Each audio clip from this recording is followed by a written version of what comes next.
Hello दोस्तों, welcome to our channel. आज हम लोग दोस्तों जस्ट 2025 में मेमोरी बेस्ड क्वेश्चंस के बारे में डिस्कस करेंगे। उसके साथ जो पेपर का लेवल आया उसके बारे में डिस्कस करेंगे, जो ईयर वाइज उसके बाद जो कट ऑफ आई उसके बारे में डिस्कस करेंगे, जितने भी जो लास्ट 4 ईयर की कट ऑफ के बारे में डिस्कस करेंगे। उसके बाद दोस्तों अपन जो एक्सपेक्टेड इस साल की कट ऑफ आ सकती है वो सब के बारे में डिस्कस करेंगे। फर्स्ट ऑफ ऑल मैं क्वेश्चंस बताऊँगा आपको, क्वेश्चंस सोल्व कराऊंगा, क्वेश्चंस जो मेमोरी बेस्ड क्वेश्चंस है उसके बारे में डिस्कस करूँगा। फिर उसके बाद अपन लेवल के बाद तो दोस्तों मैंने एक अपना यूट्यूब व्हाट्सअप चैनल है आवर फिजिक्स लैब नाम का, जहाँ पर मैं नोटिफिकेशन फिजिक्स की अपडेट डालता रहता हूँ। वहाँ पर मैंने पोल करवाई थी, तो वहाँ पर जो पेपर आया था दोस्तों मॉडरेट लेवल बताया गया है। तो अपना जो प्रॉपर मेजोरिटी आया है मॉडरेट आया है, और ये लास्ट 4 ईयर की कट ऑफ है पीएचडी और इंटीग्रेटेड पीएचडी की।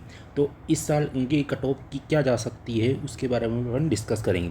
फर्स्ट ऑफ ऑल अपन दोस्तों सबसे पहले क्वेश्चंस के बारे में डिस्कस कर लेते हैं, ठीक है।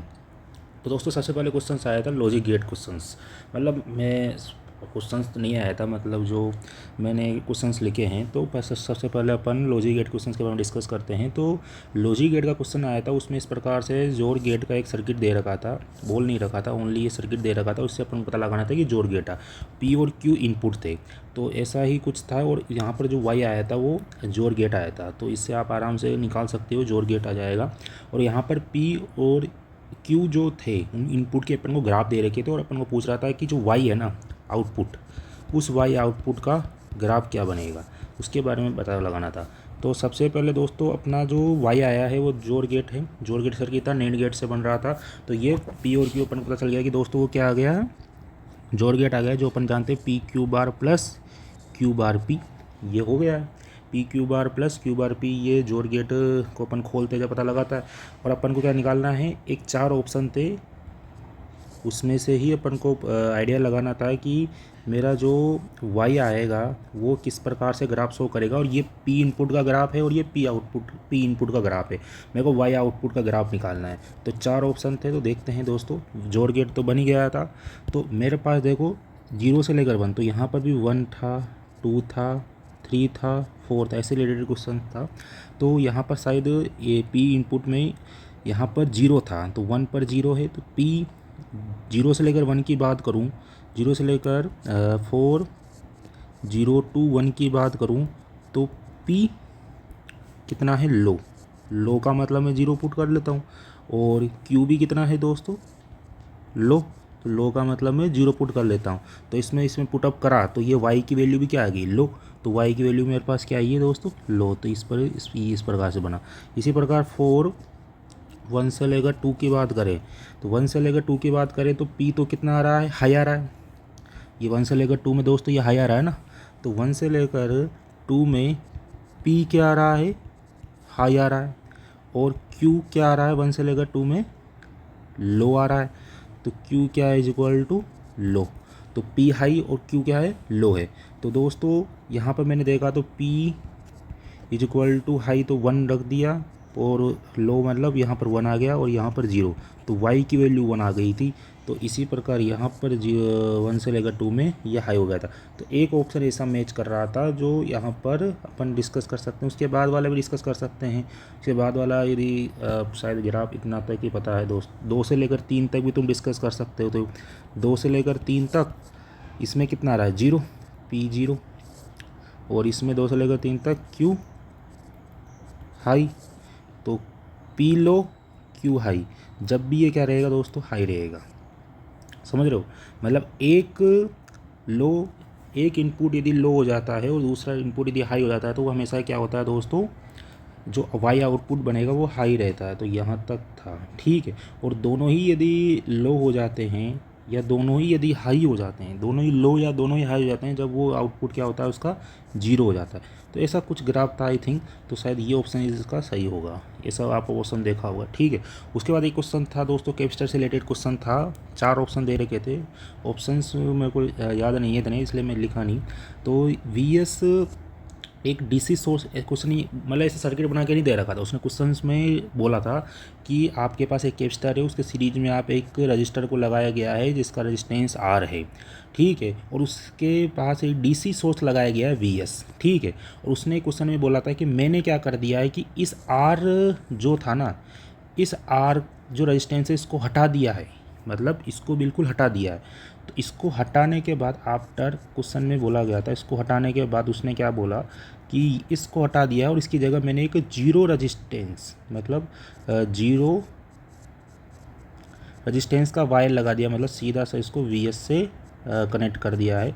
तो ये क्वेश्चंस में बोल रखा था, तो मुझे 4 ऑप्शन में दे रखे थे। तो उसके बाद कैपेसिटर में क्या होगा, तो कैपेसिटर पहला ऑप्शन ये बोल रखा है शायद कैपेसिटर इमिडिएटली चार्ज हो जाएगा,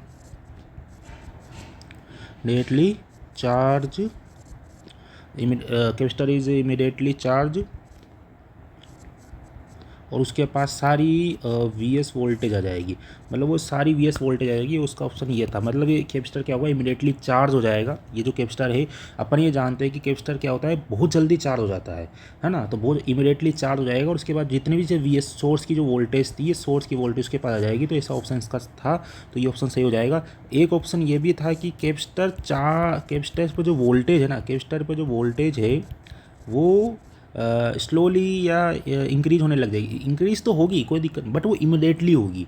इमिडिएटली मतलब बहुत, अपन जानते हैं कैपेसिटर क्या होता है, बहुत जल्दी चार्ज होता है, बहुत जल्दी डिस्चार्ज हो जाता है।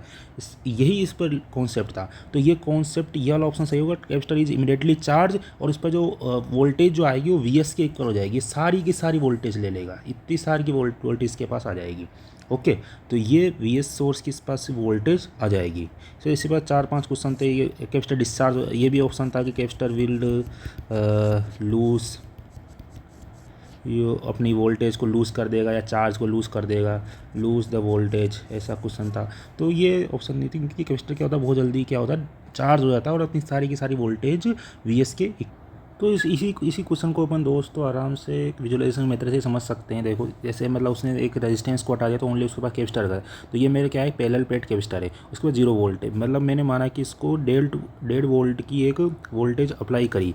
तो दोस्तों इसके पास इस पर एक पैरेलल प्लेट कैपेसिटर है। ये पैरेलल प्लेट कैपेसिटर, इसका प्लेट का एरिया इतना दे रखा है 200 मिलीमीटर स्क्वायर और इसका सेपरेशन कितना दे रखा है 5.6 मिलीमीटर। तो दोस्तों क्या हुआ है कि ये पैरेलल प्लेट कैपेसिटर है, तो इसका अपन जानते हैं कि इसके पास सारी वोल्टेज आ चुकी है। अब इसको वोल्टेज चेक करनी कैसे करना, इस पर इलेक्ट्रिक फील्ड भी आ जाएगा। इलेक्ट्रिक फील्ड लाइन जानती है कैपेसिटर के अंदर, ये अपने जानते हैं। तो भाई अपने पास वोल्टेज है, वोल्ट मीटर है भाई, देखना चाहते हैं इसकी। अब 1.5 वोल्ट की मैंने इससे सप्लाई दी है, तो देखना चाहते हैं भाई इसके पास ये सच में ही डेट पूरी की पूरी वीएस आ जाएगी, कि वीएस अपन क्वेश्चन में दे रखा था। देखो सच इसमें पास जो वोल्टेज आ रही है, यदि ओनली कैपेसिटर लगा जाता है किसी बैटरी से, तो इसके पास जो टोटल वोल्टेज आएगी दोस्तों, वो पूरी की पूरी जो वीएस सोर्स है उसके आ जाएगी। और ये इमीडिएटली इसको मैं हटा भी दूंगा ना, जब भी वो 1.5 वोल्ट रहेगी, इसको हटाने के बाद भी वो 1.5 वोल्ट रहेगी इसके बाद। अब ये क्या करता है, बहुत ये इसने बहुत इमीडिएटली से क्या कर लिया, चार्ज कर लिया, बहुत जल्दी कर दिया था। इसको आप जैसे शुरुआत से देखो, देखो अब जैसे मैंने इसको वीएस का बहुत, जैसे ही 1.5 वोल्ट अप्लाई करा, इसने बहुत जल्दी देख इमीडिएटली इससे 1.5 वोल्ट की वोल्टेज ले ली नहीं ले ली। अब जैसे मैं इसको, और ये बहुत जल्दी इमीडिएटली से चार्ज भी कर लेता है, वोल्ट अपने कैपेसिटर को डिस्चार्ज हो जाता है। कैसे, इसकी बैटरी यदि मैं इसको बल्ब से कनेक्ट करूँ ना, जैसे इसने तो दे ली 1.5 वोल्ट की, अब इसको हटा दिया, जब भी 1.5 वोल्ट रहेगी कोई दिक्कत नहीं है, जब भी 1.5 वोल्ट रहेगी कोई दिक्कत नहीं है। अब भाई साहब इस बैटरी से मैंने, इस बल्ब से मैंने कनेक्ट कर दिया, डिस्चार्ज कर दिया, इसको जला दिया थोड़ी देर के लिए और ये डिस्चार्ज हो गया, 0 कर दिया। ये है भाई real life example physics capacitor का। दैट फील हो रहा होगा आपको, और इलेक्ट्रिक फील्ड लाइन भी नहीं हो रही अब तो, क्योंकि चार्ज ही नहीं है। अब तुम इससे, ये PhD सिमुलेशन है, इसको तुम गूगल से भी देख सकते हो। यही था मेरा, और इसका चलो नेक्स्ट क्वेश्चन करते हैं, ठीक है। तो इसका आंसर आ जाएगा कैपेसिटर इज इमीडिएटली चार्ज, और इसके पास जो वोल्टेज आएगी वीएस सोर्स की सारी वोल्टेज इसके पास आ जाएगी। इसके बाद कैपेसिटर के बाद जो वोल्टेज आएगी वीएस आ जाएगी, तो वीएस इसके पास सारी वोल्टेज आएगी। चलो नेक्स्ट क्वेश्चन करते हैं। तो ये 1D पोटेंशियल बॉक्स था, 1D वन डायमेंशनल बॉक्स था दोस्तों। इसकी विड्थ L थी और द वैल्यू ऑफ मेरे को असर्टेनिटी निकालना था मोमेंटम की फॉर nth लेवल के लिए। तो अपन जानते हैं 1D बॉक्स के लिए जो दोस्तों क्या होता है कि वेव फंक्शन होता है √2/L sin n πx/L। तो मैं जानता हूँ अनसर्टेनिटी प्रिंसिपल क्या होता है, p² का एक्सपेक्टेशन माइनस p का एक्सपेक्टेशन का स्क्वायर का रूट। तो मैं जानता हूँ कि जो 1D हार्मोनिक 1D में उसका जो एक्सपेक्टेशन होता है वो 0 होता है, और p² का जो एक्सपेक्टेशन होता है वो क्या होता है, n² π²h²/L²। इसको आप कैलकुलेट भी कर सकते हो। और जब मैं इसको इसमें पुटअप करता हूँ तो n π h/L, और भी ऑप्शन थे 2n π H cut upon L, या ऐसे बहुत सारे ऑप्शन आ रहे थे, तो इसका जो ऑप्शन आएगा वो एन पाई एच कट अपॉन एल आएगा। ठीक है, नेक्स्ट क्वेश्चन करते हैं। ये भी बहुत इजी क्वेश्चन था। एक ऑपरेटर था, ऑपरेटर दे रखा था इस प्रकार से, द आइगन वैल्यू पूछ रहा था, मतलब इसकी इस ऑपरेटर से को यदि मैं इस वेव फंक्शन पर अप्लाई करूँ, मतलब इसको ऐसा क्वेश्चन था, ओ डैश को इस वाई एक वेव फंक्शन है, इस पर अप्लाई करने पर लेमडा वाई आएगा। तो मेरे को इस लेमडा की वैल्यू निकालनी थी। वाई क्या है, ई एक्स है, एक्सपोनेंशियल ऑफ एक्स की वैल्यू। तो अपन अप्लाई कर देते हैं, lambda is the eigen value. Eigen value मेरे को फाइंड आउट करनी थी। D square by x, E x को अप्लाई करा तो इसका डबल डेरिवेटिव डी एक्स का ई एक्स ही होता है, पी वैसा का वैसा, और डी बाई डी एक्स का ई एक्स का डेरिवेटिव ई एक्स ही रहेगा, क्यू ई एक्स, और ई एक्स कॉमन ले लिया, वन प्लस पी, दैट इसका लिए मेरे लेमडा होगी, ई एक्स से ई एक्स कट गया, तो लेमडा के इक्वल टू मेरा आइगन वैल्यू क्या आ गई, one plus P plus Q. Okay, next question करते हैं। एक और ये इजी क्वेश्चन था पार्टीशन फंक्शन का, स्टैटिकल फिजिक्स का। To consider two indistinguishable bosonic particle है, एनर्जी E1 एंड E2 दे रखी, मतलब दो बोसोन पार्टिकल हैं, वो इनडिस्टिंग्विशेबल रहते हैं। इनडिस्टिंग्विशेबल रहने का मतलब है दोस्तों उनके अदला बदली कर सकते हैं, अदला बदली मतलब दोस्तों दो कण जब इनडिस्टिंग्विशेबल होते हैं तो उन्हें आपस में बदलने या एक्सचेंज करने पर सिस्टम की ऑब्जर्वेबल जो प्रॉपर्टी होती है, जैसे एनर्जी, प्रोबेबिलिटी, डेंसिटी आदि में कोई फर्क नहीं होता है। ठीक है, तो ये होता है। तो इसके जो एनर्जी दे रखी थी E1 और E2 एनर्जी क्या होती है, अभी मैंने ए और बी दो पार्टिकल मान लिए, लेट सपोज ए और बी मैंने दो पार्टिकल मैंने एज्यूम कर लिए। तो ए बी इसको मैं फर्स्ट स्टेट में, क्योंकि ये पाउली बोसोन क्या होते हैं, पाउली इसको प्रिंसिपल का फॉलो नहीं करते, इसलिए किसी भी स्टेट में कितने पार्टिकल एग्जिस्ट कर सकते हैं। तो ए बी इसमें एग्जिस्ट कर लिया, इसके बाद टोटल एनर्जी 2E1 होगी। इसी प्रकार दूसरी स्टेट में भी इसकी एनर्जी जो होती है वो उसमें भी ए बी आ गया और ए बी दोनों में आ गया, तो E1। इसके जो पार्टीशन फंक्शन का फॉर्मूला होता है समेशन जी आई ई की पावर माइनस बीटा ई, तो इस प्रकार से पार्टीशन फंक्शन मैंने इस प्रकार से निकाल लिया। तो ई की पावर माइनस 2 बीटा ई, क्योंकि 2E1 आ गई एनर्जी ई आई, 2E1 और E1 प्लस ए, इसके पार्टीशन फंक्शन निकाल लिया। इसी प्रकार दोस्तों आप मैथमेटिकल फिजिक्स का वेक्टर अलजेब्रा का क्वेश्चन था कि आर की पावर 4 और आर वेक्टर का मेरे को डाइवर्जेंस निकालना था। ठीक है, तो इसका एक जनरल फॉर्मूला ये फर्स्ट मेथड तो ये है, जनरल फॉर्मूला याद रहा हो तो आर की पावर एन, आर वेक्टर का फॉर्मूला होता है n+3 आर की पावर एन। तो एन की वैल्यू यहाँ कितनी थी 4, आर की पावर 4, एन की वैल्यू 4 थी, तो एन 4 + 3 7 आर की पावर 4, 7 R4 आ गया। सेकंड यदि ये याद नहीं रहा हो तो आप इसको स्पेरिकल कोऑर्डिनेट सिस्टम में भी तोड़ सकते हैं। Divergence of A R R cap की फॉर्मूला होता है 1/r² d/d del are, partial derivative होता है r² AR। तो AR की वैल्यू यहाँ पर क्या थी, आर, क्योंकि R4 आर वेक्टर थी तो उसको मैं R5 आर केप लिख सकता हूँ, तो R5 आर केप हो गया। तो इसको आराम से इस प्रकार से तोड़कर आप से 7 आर की पावर 4 आंसर आ गया था, इस प्रकार डेरिवेटिव। यदि हाँ ये आपको याद करने में थोड़ी दिक्कत होती होगी, याद नहीं थी, इसलिए मैं इसको एक स्केलर डाइवर्जेंस जो होता है उसको एक कर्विलिनियर कोऑर्डिनेट सिस्टम में भी लिख सकता हूँ। AU1 U1 U2 U3 क्या है, कोऑर्डिनेट है। ठीक है, तो यदि मैं स्पेरिकल कोऑर्डिनेट सिस्टम की बात करूं तो AR A थीटा और A5 हो जाएगा, और U1 U2 U3 क्या हो जाएगा, R केप, U2 केप कितना हो जाएगा थीटा केप, और U3 केप कितना हो जाएगा फाई केप। तो इस प्रकार से कोई लिखा जा सकता है 1/H1 H2 H3। H1 H2 H3 क्या होता है, स्केलर फैक्टर होता है del U1 H2 H3/H1 AU1 plus del U2। अब U2 आ गया नीचे H2 आ जाएगा, ऊपर H3 H1 आ जाएगा AU2। अब U3 आ गया नीचे H3 आ जाएगा, ऊपर H1 H2 आ जाएगा A3। इसी प्रकार U1 आ गया था, H1 नीचे आ जाएगा H2 H3। इस प्रकार मैंने डायरेक्ट निकाल लिया था भाई, क्योंकि अब मेरे पास रोटेशन के लिए मैं जानता हूँ कि जो स्केलर फैक्टर होता है वो कितना होता है, 1 RR sin थीटा होता है। सिलेंडर के लिए 1 रो होता है। इसी प्रकार आपको कौन सा भी क्वेश्चन दे, कार्टेशियन के लिए 1 रो होता है, इसके ये तो सब जानते ही हैं। तो इस प्रकार आपको कौन सा भी दे आपको डरने की जरूरत नहीं थी। अब आपको ओनली AR था, क्योंकि AR आर केप था, क्योंकि आपके पास क्या था AR = R की पावर 5 आर केप, तो AR था ना, तो आप आराम से निकाल सकते 1/r² sin थीटा यहाँ पर आ गया था। यार मैं इससे निकालता हूँ आपके लिए, तो 1/r² sin थीटा, क्योंकि 1 H2 H3 का मल्टीप्लाई करा 1/r² sin थीटा आ गया, del R U1 की जगह R रख दिया, H2 H3 ऊपर आ गया, तो 1 H2 H3 का मल्टीप्लाई करा R² sin थीटा ऊपर आ गया। ठीक है, कोई दिक्कत नहीं थी। H1 नीचे था और AR कितना था, R की पावर 5। अब साइन थीटा तो ये तो पार्शियल डेरिवेटिव ना भाई, तो साइन थीटा बाहर आ जाएगा, साइन थीटा से ये साइन थीटा बाहर आके कट जाएगा, कोई दिक्कत नहीं। तो 1/r² del R की पावर 7। तो इस प्रकार ये R की पावर 7 आया। ये भाई बहुत इजी था। आस पास सिलेंडर में दे दे का सबके लिए कर्वीलिनियर कोऑर्डिनेट सिस्टम का फॉर्मूले होते हैं। ऐसे सिलेंडर को कर्व के लिए होता है, लाप्लास के लिए होता है, सबके लिए होता है। तो आप चाहो तो मैं बता दूंगा आपको नेक्स्ट वीडियो में, ठीक है। तो इसी प्रकार आपको एक और क्वेश्चन था, बहुत ठीक ठाक क्वेश्चन था कि एक मैट्रिक्स दे रखी थी 3x3 मैट्रिक्स ऑर्डर की, सेटिस्फाई कर रहा था इस इक्वेशन को, और इसका इस मैट्रिक्स का ट्रेस दे रखा था, मेरे को डिटरमिनेंट। अब मैं डिटरमिनेंट जानता हूँ भाई। डिटरमिनेंट क्या होता है, यदि मेरे पास इस एम मैट्रिक्स के मेरे पास आइगन वैल्यू λ1 λ2 λ3 है, तो इसके डिटरमिनेंट क्या होगा, मल्टीपल और आइगन वैल्यू। तो मेरे पास सीधा सा क्या करना है मेरे को भाई, इस एम जो मैट्रिक्स है इसका डिटरमिनेंट निकालना था। तो मेरे पास एक तो इक्वेशन दे रखी है सेकंड ऑर्डर की, मतलब इस प्रकार से ये सेकंड ऑर्डर के लिए एक इक्वेशन दे रखी है, ठीक है। तो इस प्रकार से मैं क्वाड्रेटिक इक्वेशन दे रखी है, इससे मैं 2 निकाल लूँगा एम की वैल्यू। तो M is equal to minus B कितना होगा 3 प्लस वो वाला फॉर्मूला लगा दूंगा सीधा चारे वाला, b² का 9 और -4a, तो 8 आ गया अपॉन 2a, ठीक है। तो प्लस माइनस 1 2, तो यहाँ से m की जो वैल्यू आ गई 1 और 2 आ गई। तो m की वैल्यू 2 आ गई, ट्रेस दे रखा है, ट्रेस ऑफ m कितना दे रखा है 6 दे रखा है। तो ट्रेस जानता हूँ मैं, सम ऑफ आइगन वैल्यू होती है, सम ऑफ आइगन वैल्यू होती है 6। 2 की आइगन वैल्यू मेरे को पता है कितनी 1 और 2, 1 + 2, तीसरी की मैं आराम से निकल जाएगी, और क्या चाहिए। तो तीसरी की आइगन वैल्यू मेरे पास कितनी आएगी 3 आ गई। तो इस प्रकार मेरे पास डिटरमिनेंट कितना आ जाएगा टोटल 1 × 2 1 2 और 3। तो इस प्रकार अच्छा मेरे पास आंसर आ जाएगा। तो determinant of m is equal to 6, that is answer. तो ऐसा क्वेश्चन था, उसमें डिटरमिनेंट ऑफ m जो होगा उसका आंसर 6 होगा। चलो नेक्स्ट क्वेश्चन करते हैं। बहुत ईजी क्वेश्चन था भाई, एक भाई थर्मोडायनामिक्स का इतना बेसिक क्वेश्चन था कि भाई बच्चा कर ले, क्लास 12 का। एक हीट इंजन का था, ऑपरेट कर रहा था between reservoir and cold reservoir में। अब इसमें ये दिमाग लगाना था कि भाई तुम्हें डिग्री सेल्सियस से केल्विन में कन्वर्ट करना था, और फिर जो केल्विन आया था उसको डिग्री सेल्सियस में कन्वर्ट करना था।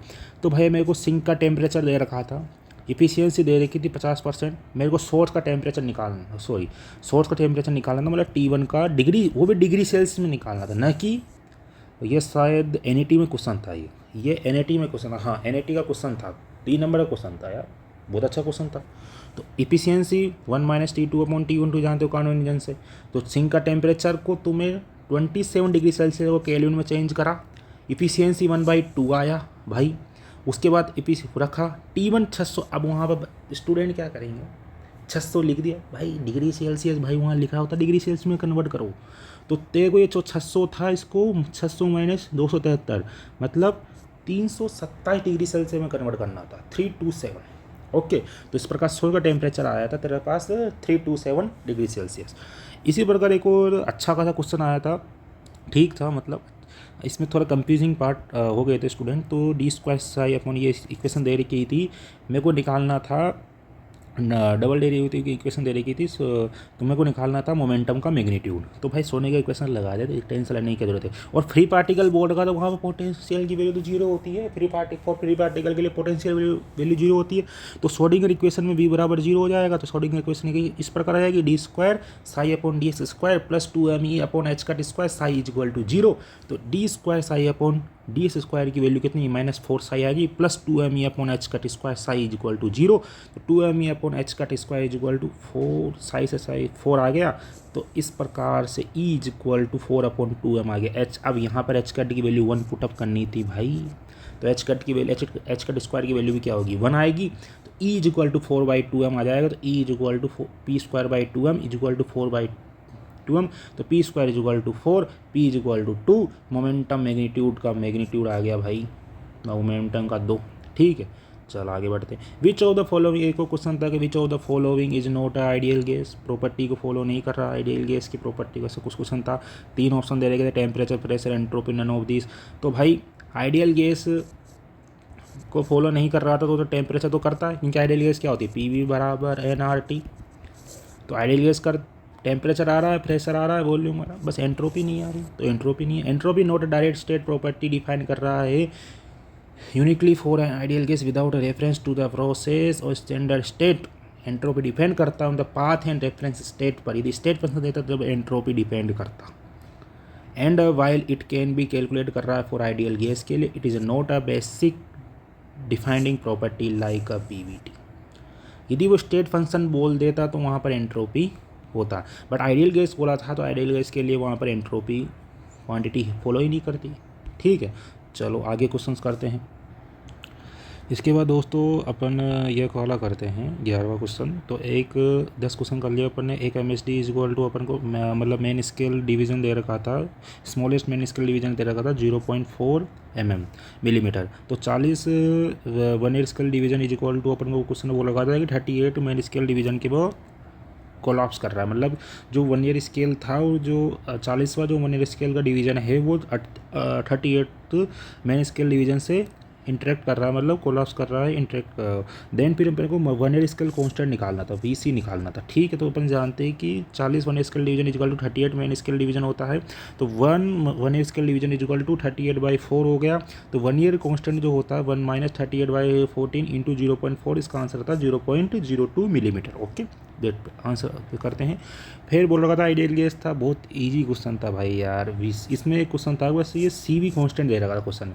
मतलब मेरे को कॉन्स्टेंट वॉल्यूम की बात करा तो मेरे को जो इक्वेशन लिखनी थी एडियाबेटिक की, वो वॉल्यूम को कांस्टेंट रखते हुए लिखनी। तो ये 4 ऑप्शन दे रहे थे, तो मेरे को वॉल्यूम को कांस्टेंट में जानता हूँ तो वी को हटाना था बस, प्रेशर और टेम्परेचर लाना था वहाँ पर।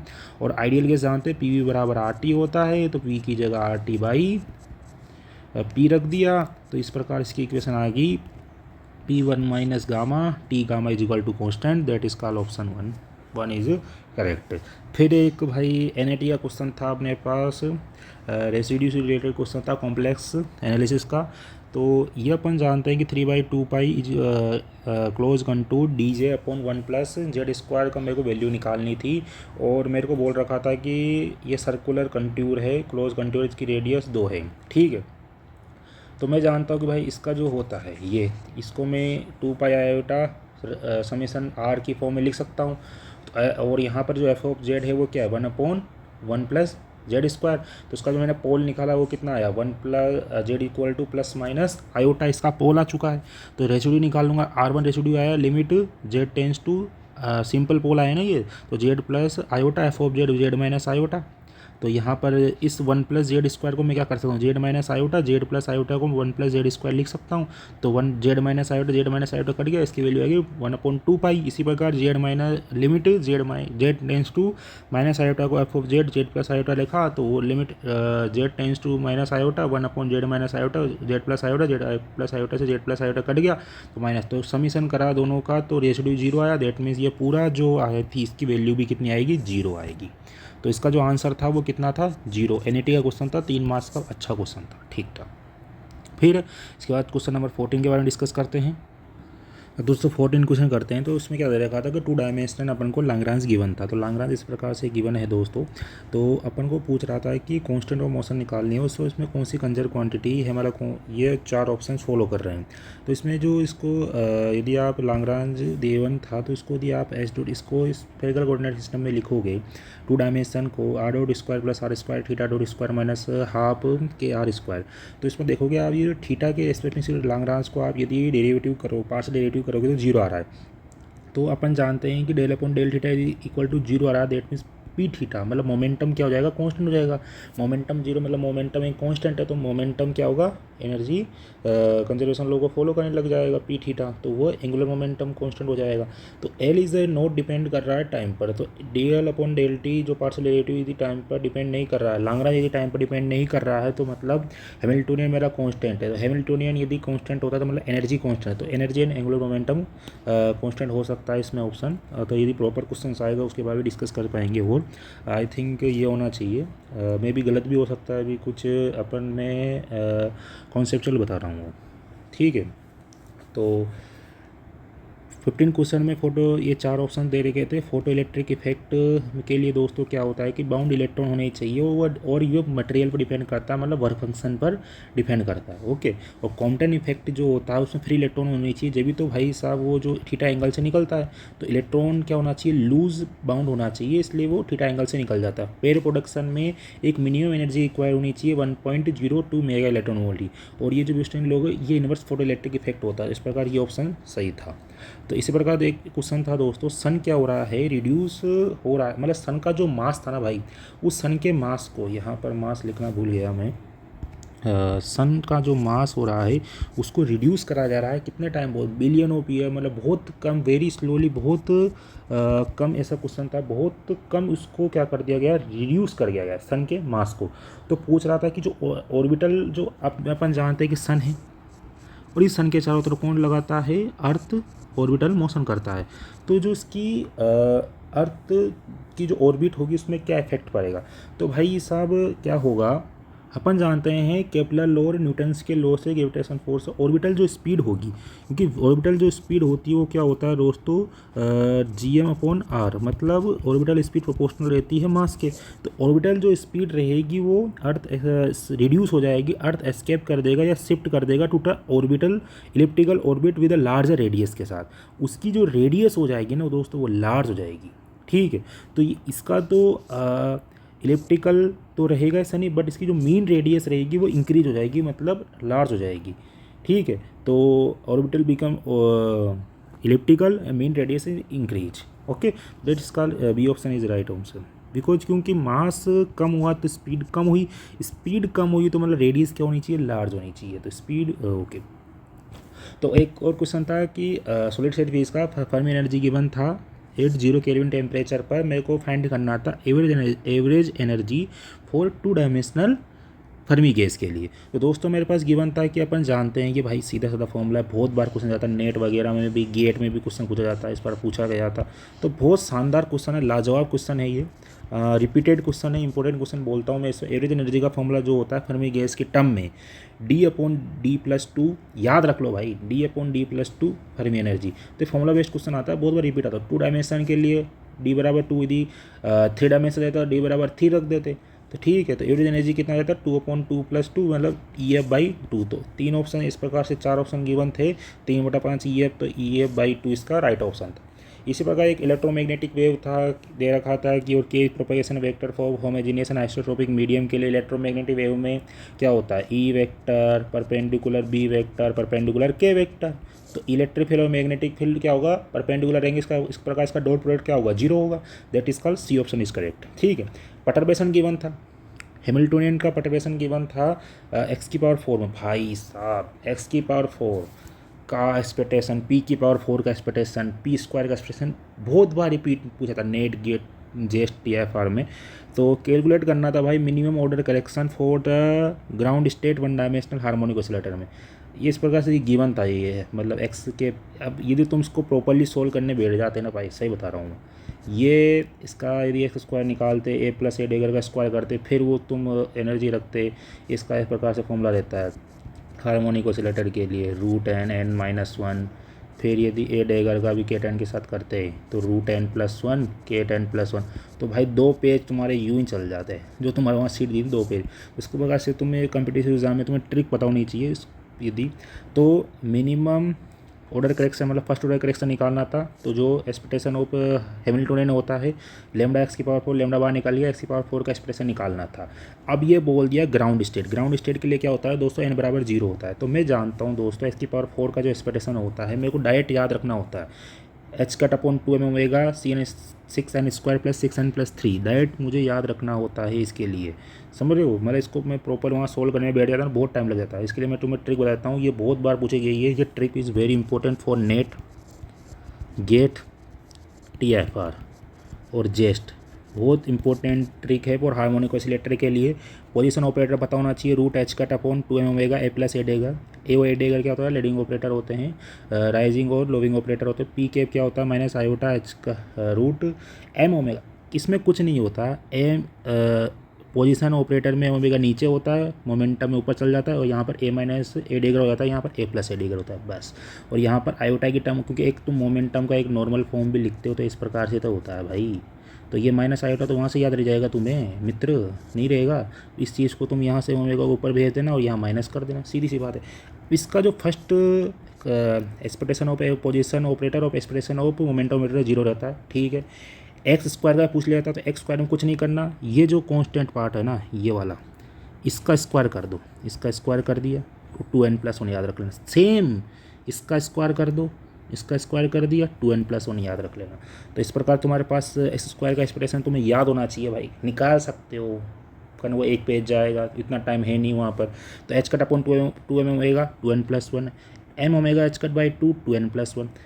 ठीक है, अब x की पावर 4 और p की पावर 4 बहुत बार पूछा गया है, p की पावर 4 का भी बहुत बार पूछा गया है।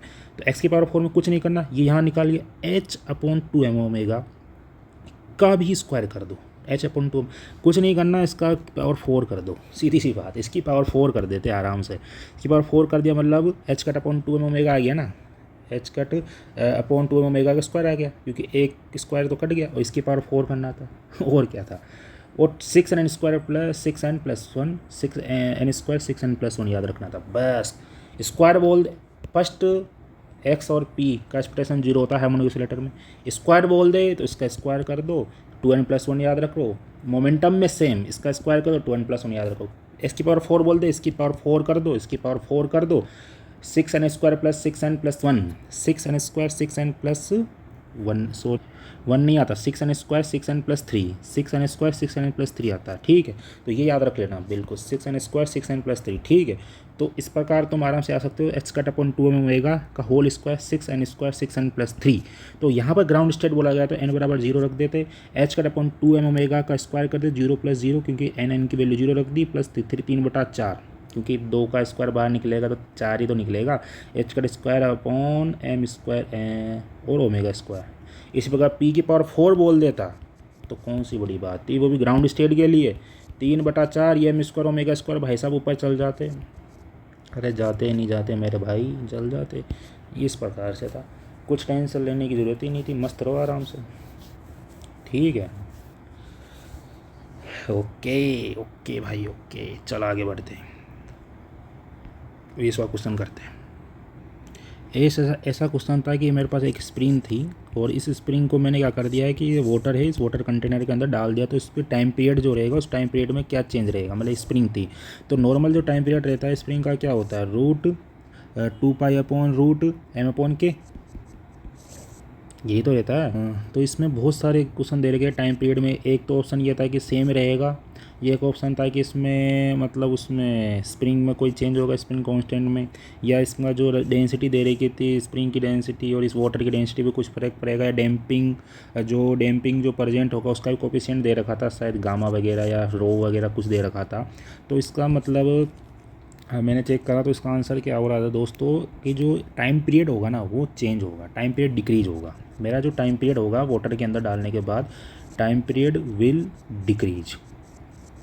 अब वो डिक्रीज क्यों होगा, वो डिक्रीज इसलिए होगा क्योंकि इसका जो इफेक्टिव मास होगा वो कम हो, क्योंकि बियोंसी इनसाइड वाटर के अंदर बियोंसी फोर्स रिड्यूस करता है इफेक्टिव मास को, मतलब बियोंसी फोर्स रिड्यूस करता है इफेक्टिव मास को, विस्कोस डैम्पिंग प्रेजेंट रहता है वहाँ पर, क्या रहता है डैम्पिंग कांस्टेंट के कारण वहाँ पर एक प्रेजेंट रहता है। तो इस प्रकार से एक थ्योरेटिकल कॉन्सेप्चुअल 3-4 ऑप्शन थे वहाँ पर इसमें टाइम पीरियड का। तो यहाँ पर टाइम पीरियड चेंज होगा, मतलब डिक्रीज होगा, और यहाँ पर डैम्पिंग कांस्टेंट का कुछ कॉन्सेप्ट लगेगा। तो इस प्रकार से ऑप्शन तो मेरे को प्रॉपर्ली याद नहीं है, तो चलो नेक्स्ट क्वेश्चन पर। उसके बाद दोस्तों अपन को एक क्वेश्चन नंबर 21 है। एक रजिस्टर था 10 किलो ओम का, एक कैपेसिटर दे रखा था 0.05 माइक्रोफेरेड का, कनेक्टेड किया गया था सीरीज में, एसी वोल्टेज 220 वोल्ट की आरएमएस अपन को दे रखा था, एक इंडियन फ्रीक्वेंसी 50 हर्ट्ज के बाद पावर डिसिपेट अपन को निकालना था, और इसमें एनएटी का क्वेश्चन था शायद ये, और नियरेस्ट इंटीजर पूछ रहा था। तो अपन का जानते कैपेसिटर रिएक्टेंस की वैल्यू क्या होती है 1/2πfc, इसकी वैल्यू आ जाएगी। और यहाँ पर जो इसको था इसको ओम में कन्वर्ट करना पड़ेगा अपन को, और इसको फेरेड में कन्वर्ट करना पड़ेगा। ठीक है, जेड की वैल्यू निकल गई, जेड जैसे इम्पीडेंस हो जाएगा दोस्तों, क्योंकि सीरीज में कन्वर्ट हो रहे हैं तो इसका इम्पीडेंस निकल जाएगा r² + s² xc² का होल स्क्वायर। तो 1.277 इसकी वैल्यू। आरएमएस करंट अपन जानते हैं V/RMS²/Z, इस पर वैल्यू निकल जाए। पावर डिसिपेट की वैल्यू हो जाएगी I²R। तो इस प्रकार 13 millivolt that is answer. Okay, और फिर इसी प्रकार दोस्तों 22 क्वेश्चन है। तो इफ़ यदि अपन को वॉल्यूम इज़ प्रोपोर्शनल दे रखा था, बहुत शानदार क्वेश्चन था इसमें। नंबर ऑफ फर्मियोन मतलब वॉल्यूम जो था प्रोपोर्शनल था नंबर ऑफ फर्मियोन्स के, एंड द फर्मियोन्स इंक्रीज किया जाता है n से 2n तक। तो फर्मी एनर्जी में क्या चेंजेस होगा, तो भाई अपन फर्मी एनर्जी जानते हैं, बहुत इंपॉर्टेंट फॉर्मूला है, h²/2m 3π² n की होल पावर 2/3। ठीक है, तो ये फर्मी एनर्जी का इंपॉर्टेंट फॉर्मूला था। एन की वैल्यू अपन जानते हैं capital N upon V, V proportional होता है कैपिटल एन के, तो N by V that is constant, तो एन अपॉन वी। तो भाई साहब तो यहाँ पर जो होता है तुम नंबर ऑफ टन्स को चेंज कर रहे हो, उसके साथ तेरा वॉल्यूम भी चेंज होगा भाई, क्योंकि प्रोपोर्शनल दे रखा है। इसके बाद तेरे पास जो एनर्जी होगी फर्मी एनर्जी उसमें कोई चेंजेस नहीं होगा, दैट इज़ द सेम। ठीक है, तुम्हें लग रहा होगा कि चेंज तुम डायरेक्टली इसको प्रोपोर्शनल कर दिया होगा, but that is same. Okay, तो इफ़ यदि the latest contribution to the C V specific heat at constant volume 2K kelvin temperature पर इतना दे रखा था, then what will be the corresponding contribution था 4K टेम्परेचर पर। तो C V is equal to alpha T plus beta T की power 4, ये अपन एक जनरल फॉर्मूला होता है, अपन जानते हैं, सॉलिड स्टेट फिजिक्स में पढ़ते हैं, मटेरियल फिजिक्स में भी इसको पढ़ा जाता है। तो सी वी प्रोपोर्शनल होता है दोस्तों T cube, that is 3 dimensional नहीं बोला गया है, तो 3 डायमेंशनल आपको लेटेस्ट कंज्यूम करना पड़ेगा, एज्यूम करना पड़ेगा। T1 केल्विन पर 2 केल्विन दे रखा था, टेम्परेचर 2 दे रखा था, C2, तो T1 पर C1 की वैल्यू CV1 की वैल्यू दे रखी है, दे रखी है ना, सॉरी, CV1 की वैल्यू दे रखी है कितनी 0.5। मेरे को क्या फाइंड करना है, CV2 इज फाइंड करना है, तो CV1 upon C2 T cube का T1 अपॉन T2 का होल क्यूब 1/8 आ गया, क्योंकि 8/64 इज इक्वल टू 1/8। और CV2 की वैल्यू फाइंड आउट करनी है, इस प्रकार 4 इज दैट इज़ आंसर। तो इसका आंसर क्या हो जाएगा 4 हो जाएगा। तो बहुत अच्छा ठीक ठाक सिंपल ही क्वेश्चन था। हाँ, ये भी सिंपल ही क्वेश्चन था, डायरेक्ट फॉर्मूला बेस्ड ही था। पार्टिकल इज मूविंग कर रहा है with velocity Vs is equal to Vy is equal to Vz in S frame में, then the ratio of the Vy अपन Vy dash is equal to, मेरे को find out करना था इफ़ यदि the S dash frame S direction में भाई, मतलब जो एस डैश फ्रेम है with respect to S frame के रेस्पेक्ट में एस डायरेक्शन में C/2 स्पीड से मूव कर रहा है, तो मेरे को Vy अपन Vy डैश की मेरे को वैल्यू, तो एक फॉर्मूला होता है अपन जानते ही हैं STR में, एस डैश फ्रेम में जो पार्टिकल की जो वेलोसिटी रहेगी वाई डायरेक्शन में Vy upon √1 minus V square upon C square upon V1 upon 1 minus VX V upon C square. Velocity दे रखी थी फ्रेम की with respect to S frame के रेस्पेक्ट में, VS डायरेक्शन में इसकी वेलोसिटी गिवन है, सब कुछ गिवन है भाई, पुटअप कर निकाल, ये 2/√2 इसका, अब 2 इसका उल्टा का 2/√, दैट इसका किसका है ऑप्शन, इसका ऑप्शन है, सीधी सी बात है, बस अपन को उसका उल्टा पूछा था अपना psi/3 मतलब √3 की वैल्यू। बहुत सिंपल क्वेश्चन था, ठीक है, ईजी टू मॉडरेट मान सकता हूँ मैं इस पेपर को, मतलब ज़्यादा हार्ड भी नहीं था, कुछ क्वेश्चन हार्ड थे बट ठीक है। ये बोर्ड दे रखा था पॉन्ड में, a board is in the pond with still water, a heavy stone is in the board, if the stone is drop कर जाता है दोस्तों into the water generally, then फिर what will be the happen the level of water. तो भाई यदि पत्थर तू बोट में से निकाल कर पॉन्ड में डाल देगा, तो तेरा जो लेवल होगा वो बोट का जो लेवल जिसमें से वाटर के अंदर था वो डाउनवर्ड हो जाएगा, ठीक है, ओके। तो इफ़ यदि लेंथ ऑफ वायर अपन को दे रखा था जो प्रोपोर्शनल था कॉन्वेक्स लेंस के, perpendicular to the axis of the convex lens 30 metre, इसकी फोकल लेंथ दे रही कि 30 मीटर अवे हो रहा था from the centre from the lens, और focal length of the lens 20 metre दे रखी थी। लेंथ ऑफ द इमेज पूछ रहा था कि भाई ये जो मैंने 0.01 मीटर की लेंथ रखा था उसकी इमेज क्या बनी, तो मैं लेंस फॉर्मूला लगा सकता हूँ, मैंने लेंस फार्मूला आराम से लगा सकता हूँ। लेंस फार्मूला लगा के मैं इमेज निकाल लूँगा, उसकी मैग्निफिकेशन निकाल लूँगा V/U लगा कर, फिर show the image of the 2 into 0.01 that is called magnification निकल गया, मैग्निफिकेशन इंटू उसकी रियल इमेज, तो 0.02 मिलीमीटर इसका लेंथ निकल जाएगी, लेंथ ऑफ द इमेज निकल जाएगी उसकी। द एवरेज लाइफ टाइम दे रखा था दोस्तों रेस्ट फ्रेम में मियोन का 2200 नैनो सेकेंड, डिस्टेंस निकालना था ट्रेवल, ये भी ठीक ठाक इजी क्वेश्चन था, फॉर्मूला बेस्ड STR का मतलब फॉर्मूला बेस्ड क्वेश्चन आए थे इस बार सर। प्रॉपर टाइम था, यह था प्रॉपर टाइम अपन को दे रखा है, इसको नैनो सेकेंड को भाई 10⁻⁻⁷ सेकेंड में कन्वर्ट कर दिया, स्पीड दे रखी, टाइम डायलेशन का कॉन्सेप्ट फॉर्मूला लगा दे, tau is equal to tau naught अपन √1 minus V square upon C square, tau का निकल गया, v इंटू टो लगा दे भाई, डिस्टेंस निकालना, वेलोसिटी इंटू वेलोसिटी दे रखी C/3, तेरे पास नियरेस्ट इंटीजर फाइंड आउट करना था, तो तेरे पास ये आ गया भाई, मीटर में आ गया आंसर, दैट इज करेक्ट। चलो आगे, तो दोस्तों अब 28 क्वेश्चन करते हैं कि 28 नंबर क्वेश्चन में क्या बोल रहा है कि number of real independent parameter निकालने हैं हर्मिशियन मैट्रिक्स के लिए। तो रियल इंडिपेंडेंट पैरामीटर जो होता है n स्क्वायर होता है हर्मिशियन मैट्रिक्स के लिए, और 3 × 3 ऑर्डर की मैट्रिक्स है तो 3 स्क्वायर मतलब 9 हो जाएगा। ओके। और 29 क्वेश्चन क्या बोल रहा है कि लेटर कंसिडर करना है टाइम इंडिपेंडेंस होने का equation with the real potential v और साई ऑफ x दे रखा था, और the solution of the equation which is करे। तो साई स्टार ऑफ x जो होगा is also the solution of the equations होगा, और Sai star is also not a solution, तो ये ऑप्शन इज करेक्ट हो जाएगा। प्रॉपर रिस्पॉन्स शीट आने के बाद और डिस्कस करेंगे प्रॉपरली अच्छे से, क्योंकि एक सिंपल पेंडुलम था, लेंथ L थी, बॉब मास और दे रखा था, टाइम पीरियड T दे रखा था। Suppose that the Bob is given the charge Q, it is oscillate कर रहा है just above infinitely seat charge density sigma. तो एक इन्फिनेटली सीट है जिसकी चार्ज डेंसिटी सिग्मा है, और इस पर इलेक्ट्रिक फील्ड अपन जानते हैं कितना होता है दोस्तों, सिग्मा अपॉन 2 एप्सिलॉन नॉट होता है। तो सिग्मा अपॉन 2 एप्सिलॉन नॉट इस पर एक इलेक्ट्रिक फील्ड होता है, उसके कारण फोर्स लग जाएगा कितना QE।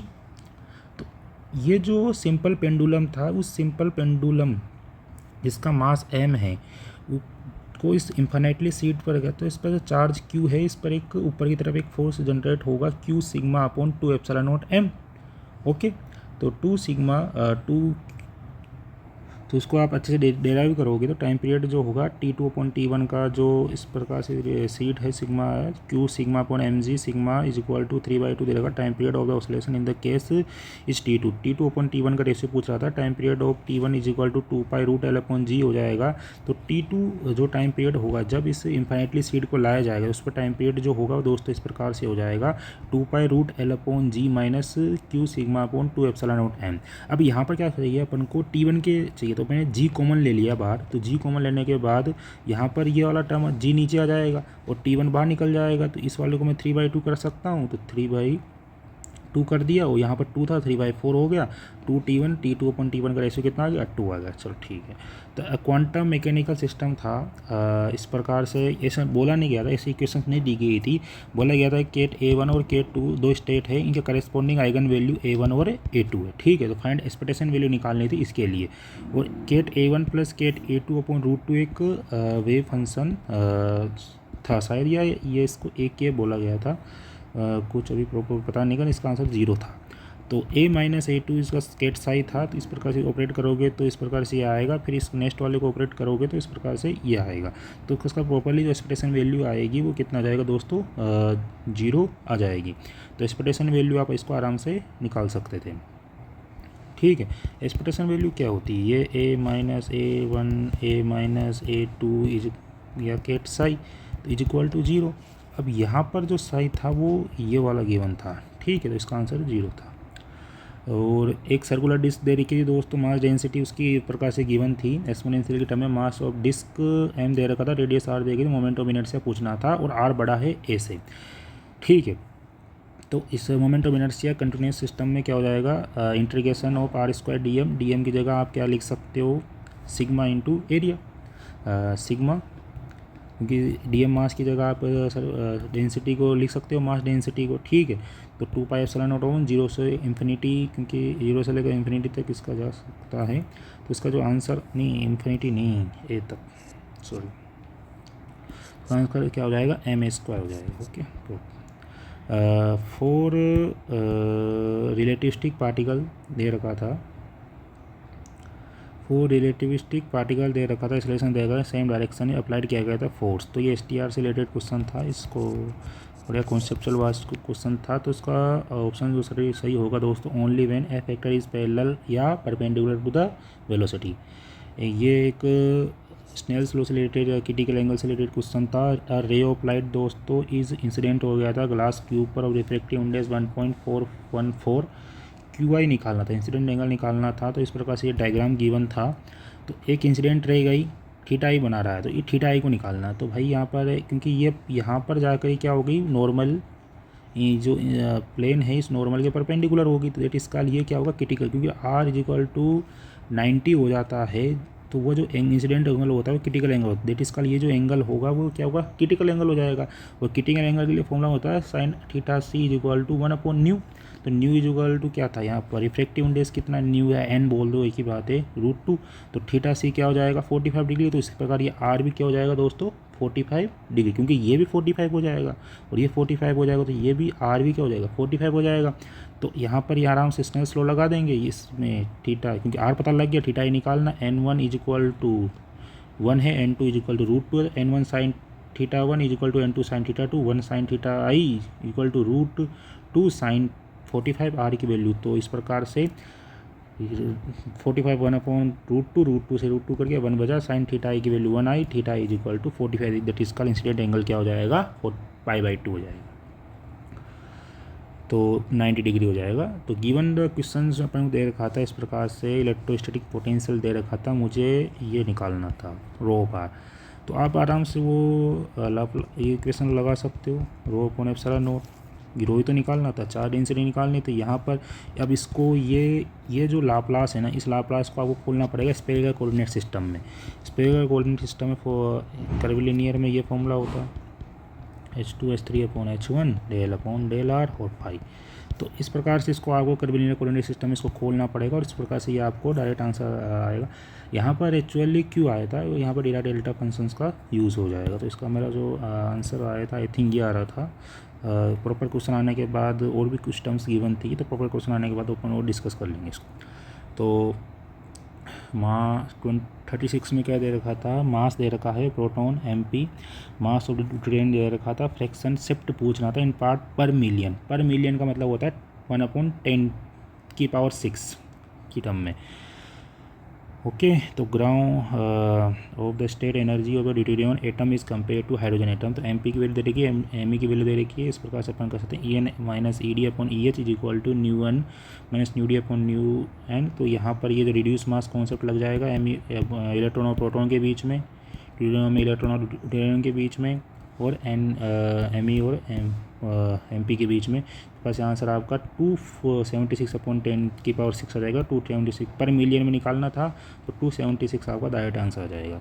एक इलेक्ट्रिक डायपोल मूवमेंट था, चार्ज डिस्ट्रीब्यूशन था, is independent of the choice of the coordinate. इसका प्रॉपर्ली क्वेश्चन याद नहीं है शायद। देट एक ऑप्शन ये था देयर इज नो चार्ज, एक ऑप्शन ये total charge add up to charge distribution is independent of the time, charge distribution is independent of discrete, sir dependent of discrete ऐसा कुछ था। तो अभी तो ये इस ऑप्शन में टोटल चार्ज एडअप हो जाएगा 0, तो ये ऑप्शन होना चाहिए।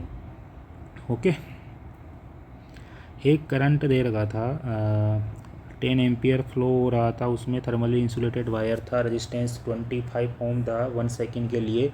Initially temperature of wire 23 degree Celsius 27 होगा। The mass of the wire is 10 gram and its specific heat capacity दे रखी थी इतनी। तो calculate the change in entropy, the electrical energy generated in the wire due to the current flow. इस प्रकार से हो जाएगा, इस प्रकार इसका सॉल्यूशन हो जाएगा। Heat absorb by the substance Q है mc डेल्टा टी यहाँ से निकल जाएगा। मेरे को फाइनल टेम्परेचर निकालना है, तो TF is equal to T plus delta T हो जाएगा। और मेरे को एंट्रोपी में चेंज निकालना तो mc ln TF/Ti हो जाएगा। तो इस प्रकार से मेरा स्पेस एंट्रोपी में जो चेंज होना चाहिए ये ऑप्शन होना चाहिए था। ऑप्शन NAT का क्वेश्चन था ये, तो ये आंसर होना चाहिए था।